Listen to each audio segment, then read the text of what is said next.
Hey, what's up guys? And we're back. So, eto si Kuya nanghihingi sa atin ng sticker. Shout out sa'yo. Nandito pala tayo sa Molino Boulevard again. Papasok na tayo ng work. It's almost 9 o'clock in the morning. So, ang ganda-ganda ng panahon ngayon. Maaraw. At napakalinis din ng kalsada. Walang traffic.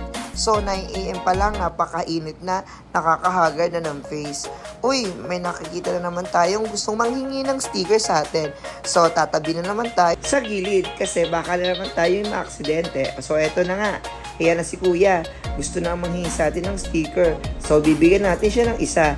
Shout out sa'yo. And let's go! Don't forget to follow, like, and subscribe to my account. See you guys. Bye!